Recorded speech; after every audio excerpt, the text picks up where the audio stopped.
Smile, with the former royals known as Harry and Meghan. They seemingly at every opportunity can sniff an opportunity to make some money, and you do kind of think, best left alone, Harry, move on. Don't bother about that particular thing, Why take it on board? It doesn't look good.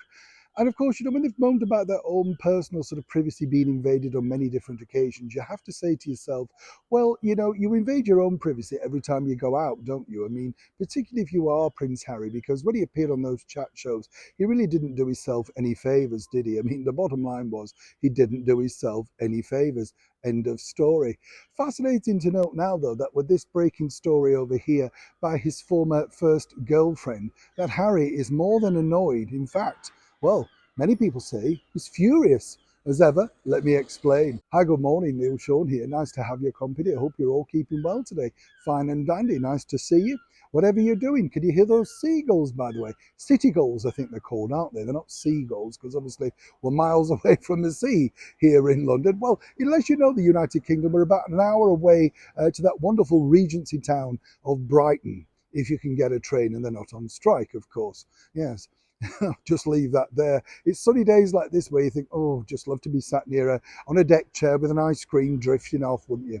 Book on your chest and a knotted hanky on your head, protecting your barnet. You know what I'm saying? Yes.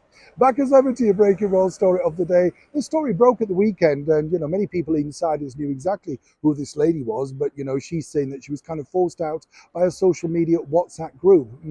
She made quite a bit of money about this over the weekend, and obviously it's her story to tell. If you think about it, Harry just, invaded her privacy by saying she was a much older woman and basically gave an own spin on his story. Not necessarily the brightest thing to do. But as we've seen with Prince Harry's spare book, reality, truth, and things seem quite far wide of the mark. And you can't blame the ghostwriter, JR. He's the man that didn't really know that much about the British monarchy. So he has to take at face value what that person is sitting opposite him and telling him. The bigger thing, though, is that you realise just how fractious the marriage of Harry and Meghan is the fact that a good wife might have sat down with him and said, you know what, leave this bit out, remove this bit, it doesn't look good, it's not classy. But clearly, Meghan couldn't be fagged to actually read the book. She just wanted the glowing reference in the credits at the end, seemingly so. So what's interesting here now, according to a very good source, is that Prince Harry has detailed conversations with his lawyers to see if his privacy has been infringed by this particular individual, and we have to say allegedly, going public with her side of the story.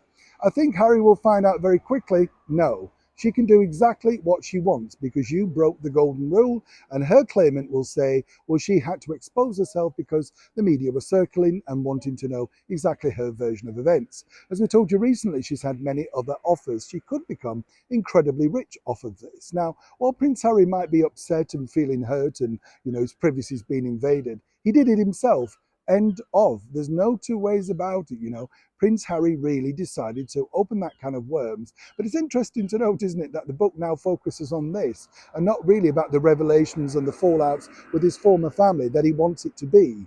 It's basically 2 points, and we can't mention both of them. But the bottom line is, it must be very galling when you consider that this is what you'd hoped. And now these two particular events are the ones that are actually now making the headlines and possibly selling the book. As for this going legal, I don't think so, Harry. Neil Sean in the very heart of London.